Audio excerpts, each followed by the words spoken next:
Warning: this video contains strong, repulsive language not suitable for some audiences. Viewer discretion is advised.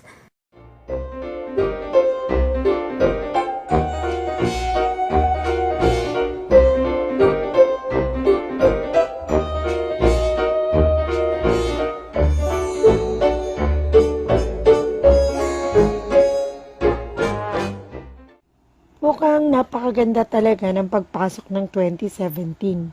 Hindi lang para sa mga mamamayang Filipino, kung hindi pati na rin sa mga lahat ng mga taga-Liberal Party. Nagkakagulo sila ngayon na parang, ano ba yun? What is the perfect word? Ipis?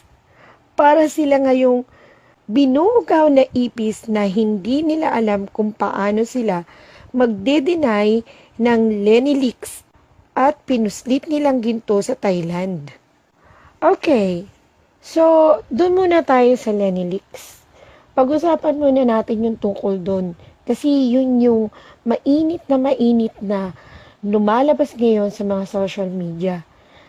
Paano ba sasabihin nila fake yun? Paano nila i-deny yung tungkol dun sa lumalabas na usapan nila ni Lloyda Lewis? Halatang halata naman na minimension halos lahat ng mga personalidad na may intensyon na pabagsakin talaga si Pangulong Duterte. Kung hindi ba naman sila mga tanga, iwanan ba naman nila yung mga chat sessions nila na naka-open? Dahil iniwan nila yung mga sessions nila na naka-open. At hindi naman yun naka-close group. So, in short, pwede nga naman ma-invade ng kahit sino yung mga usapin na ganun.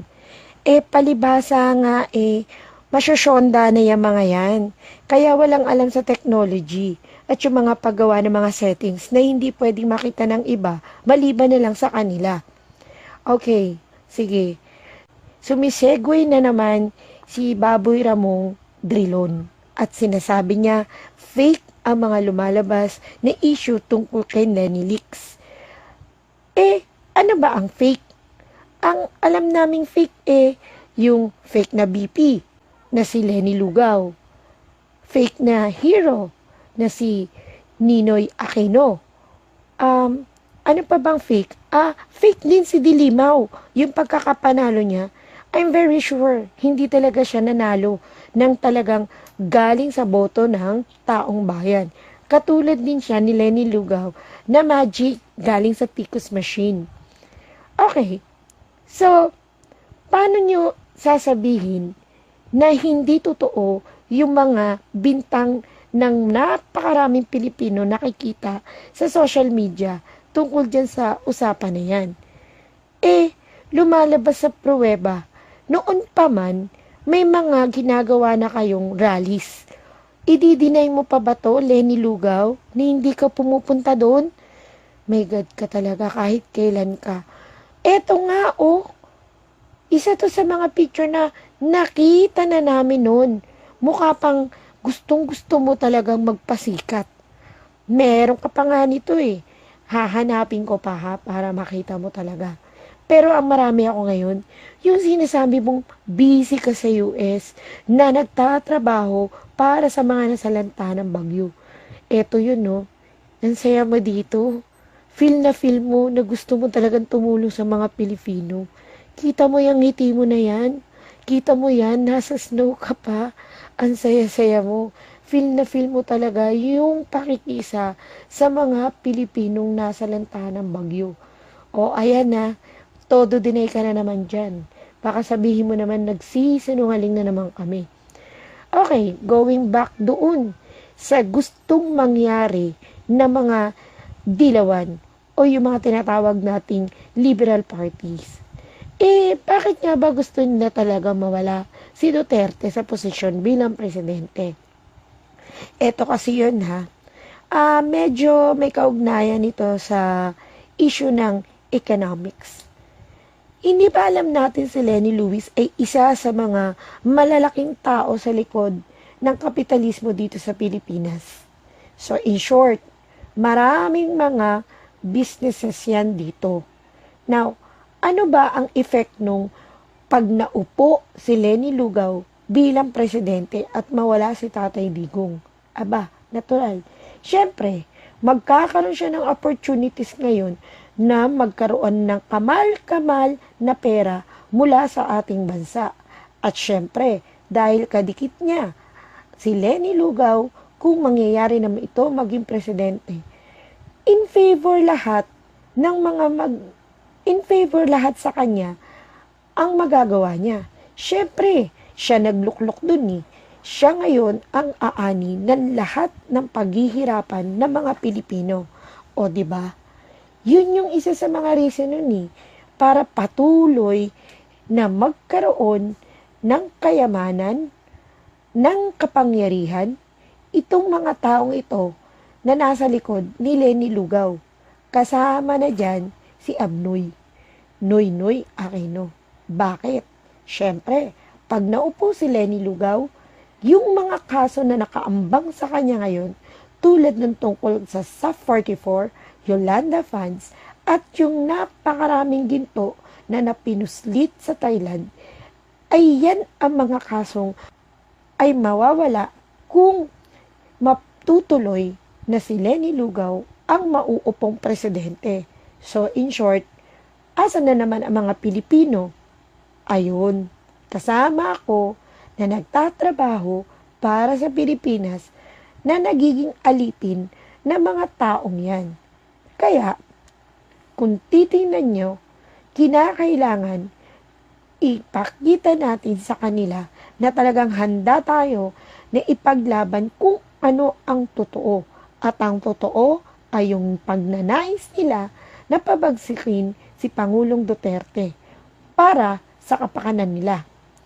Kaya, kung sasabihin nilang hindi totoo yan, aba, isang malaking kasinungalingan para sa part nila.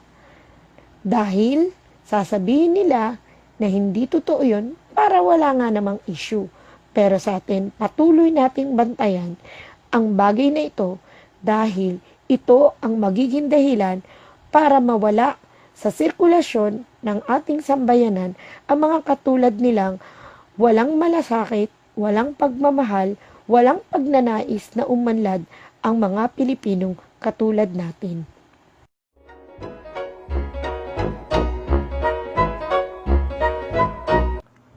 Sa'yo naman, Excel Lagman, paano ka ba talaga naging congressman? Napakabobo mo. Magkaiba ang right to free speech or freedom of expression at ang dissenting opinion sa mga nagpaplat ng coup o magpapatalsik sa presidente. Saka, pag kayong mga dilawan, freedom of expression. Pero pag kami, cybercrime law at cyberbullying ano? Pero sa logic mong talmulmul, okay lang na pagplanuhan naman namin na patayin ka. Freedom of expression yun, di ba?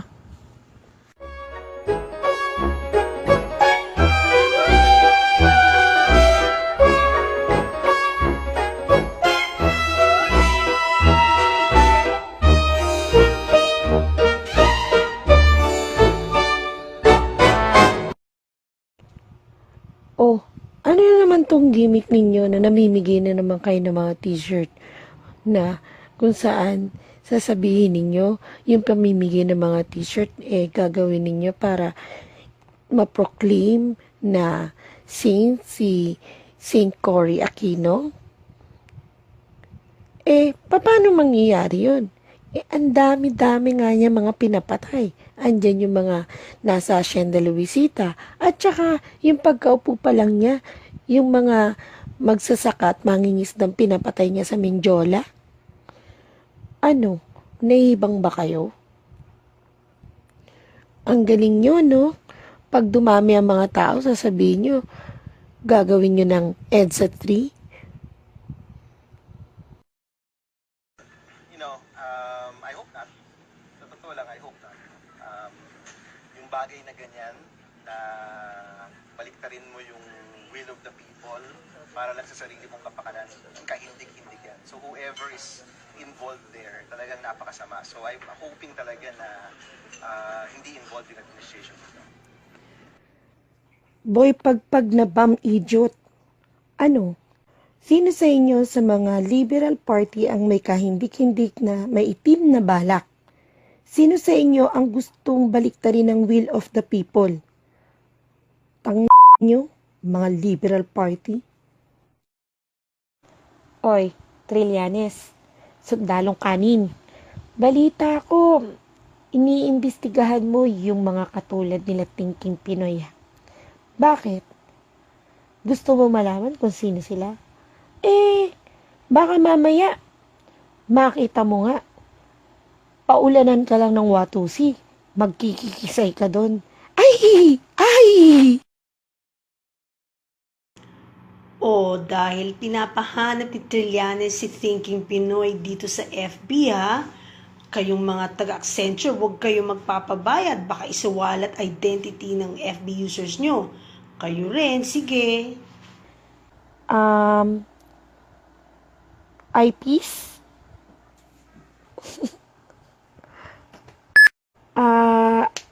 Ipis?